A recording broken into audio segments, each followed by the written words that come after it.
Hey guys, welcome back to the channel. This is Earl DFS, and in today's video we're going to be going over the Kansas City Chiefs and the Green Bay Packers Sunday night matchup. Projected to be around a 53-point game with an implied total for about 28 points to 24 points. They have Green Bay winning this game, but we're going over all the fantasy and how you guys should be setting up your how you guys should be setting up your Draftkings Showdown slate, because it is Showdown.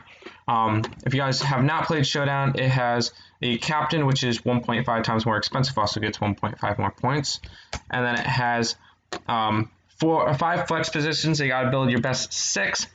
And we're going to be going over some projections and seeing what type of teams you guys can build. So I just like to start off with noticing that Patrick Mahomes is out tonight and Davante Adams is doubtful. That's going to help out Marquez Valdes-Scantling. In terms of covering for Adams. It's also going to help out the bottom guys down here, and Allison and Lazard. We'll get to them in a moment. And then with Patrick Mahomes out, you're going to be able to get a little bit of a cheaper option, a little bit, not really, in Matt Moore for $12K. In the captain position, sorry.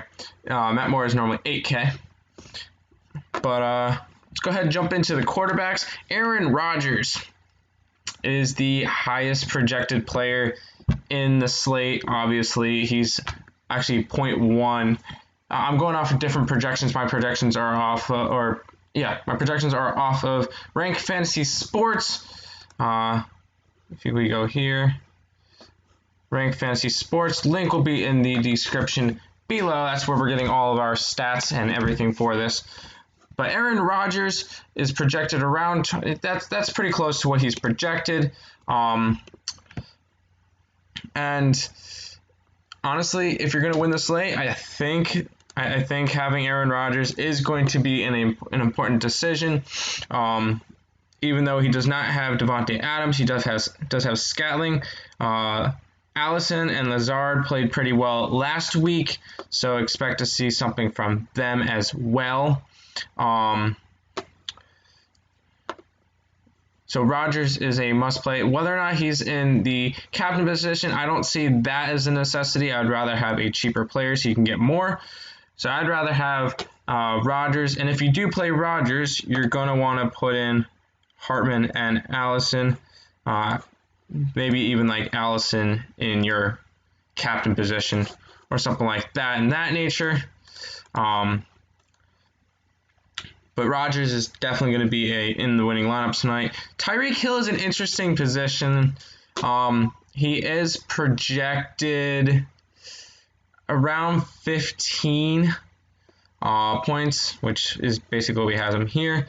The only thing I have in terms of why I would not play him is because he just doesn't have Patrick Mahomes. Matt Moore's in. He's not as good of a quarterback as Patrick Mahomes, obviously. He did come in. He got 10 completions in 19 attempts, 117 yards, a touchdown. But he only got 8 fantasy points. So, I mean, he did come in midway through the game. My bad. I just saw that after the injury. But Tyreek Hill can definitely be a deep pass threat tonight, even though Matt Moore is not as good as a quarterback. Tyreek Hill can definitely have a shot of getting some points. Aaron Jones could be a good play as your captain. And the reason why I'm saying Aaron Jones as a captain is because he's going up against Kansas City. Kansas City's defense is not the strongest. I mean, it's a good defense. Their rush defense is not the strongest. But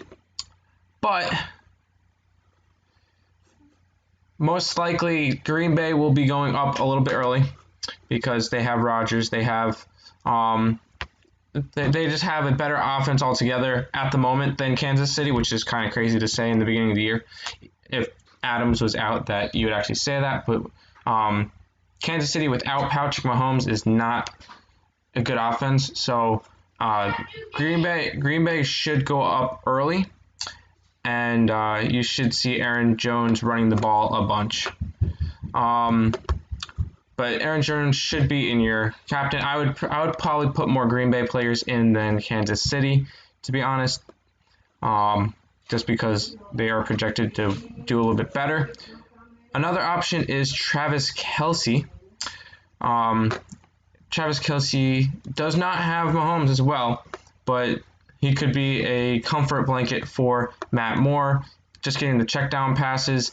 You could definitely see Kelce go for 8 to 10 completions tonight.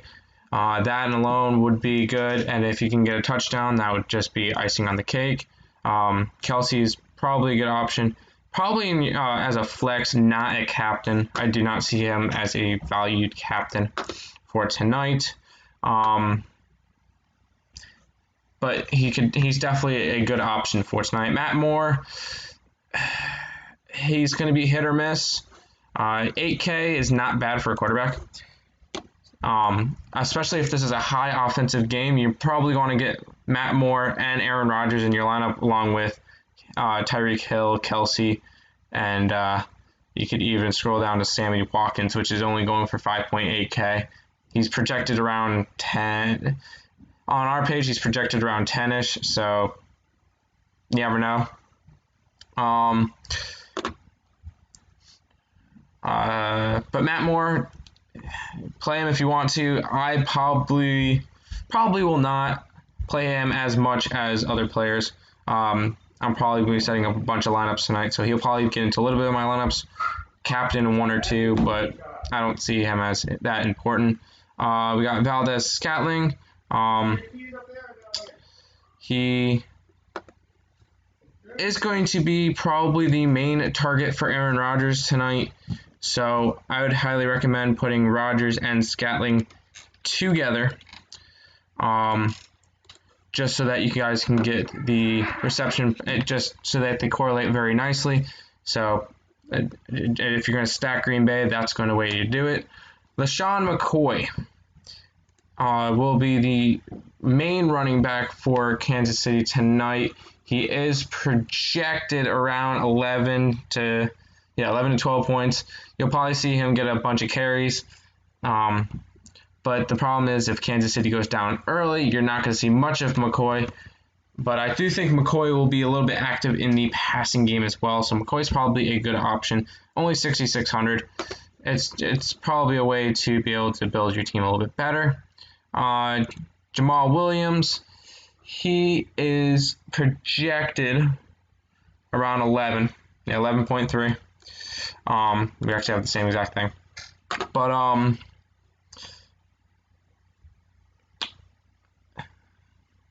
that would be if Jones doesn't perform as well, or they're going to probably go back and forth.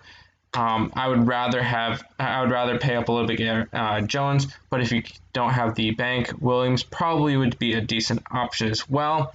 And then I'm going to say for going on to Jimmy Graham, he's going to probably be around the same idea as Kelce. He'll be a safety blanket for Aaron Rodgers for any checkdowns. That will also be like the Lazar's in the slot, I believe. That's going to be an option for him as well. Sammy Watkins is going to be another big receiver for Kansas City. Definitely recommend putting him and Sammy Watkins is projected. It says 15 here. I got 11 on my thing, so. But at 5,500, I definitely think that's worth it as long as you pair him up with Matt Moore. If you're going to use any wide receivers, if you're going to use more than 2 wide receivers, I'd highly recommend putting the quarterback with them. You don't necessarily have to put them in, but it's whatever.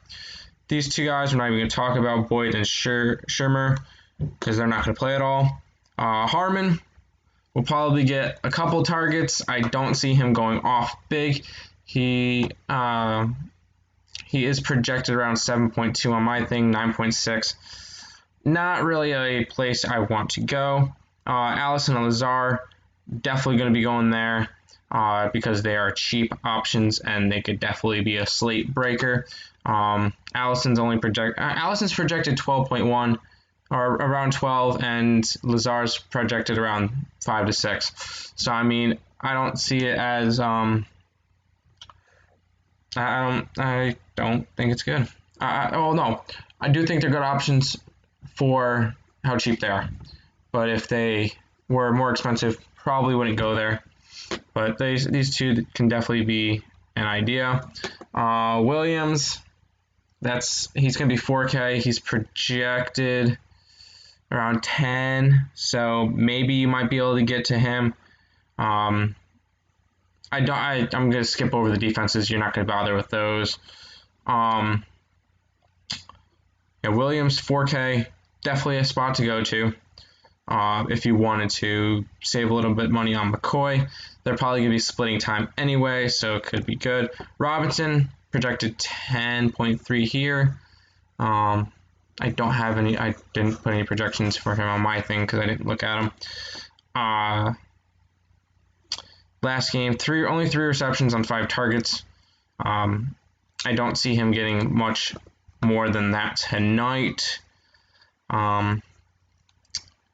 So I don't recommend playing him.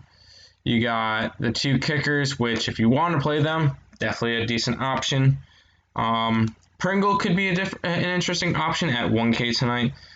He did not get any targets or anything, but it might be a decent place to just punt and be able to build up a little bit bigger. I don't think you're gonna have to do that just because of the cheap options down here with Allison, Lazar, the kickers, Watkins at 5.8, Graham at 6.2. I don't think you're gonna have to punt. And the rest of these guys, I don't think you're gonna be really looking at just because they're not going to be scoring that much. I mean, you could throw any of them into your lineup because they're all punt position. Like, you're basically going to punt that position because you want to have 4 bigger flexes and a bigger captain, or you could put them in your captain and have 4 bigger flexes. Don't recommend that. But I think the main players I want to do are Rodgers with Jones and Scatling, and then try to build around that. Or if you're going to do it with the Kansas City side, you're going to want Matt Moore with Kelsey and Hill, and then build around that. But that's pretty much the slate for tonight. Good luck to you guys all. I will probably be playing like 20 or so lineups in it, so hopefully I can get something to go my way. Today was not as good, but hopefully tonight will be better. Good luck to you guys. Thank you guys for watching. Make sure you leave a like, subscribe if you are new, and we'll see you tomorrow. Peace out, guys.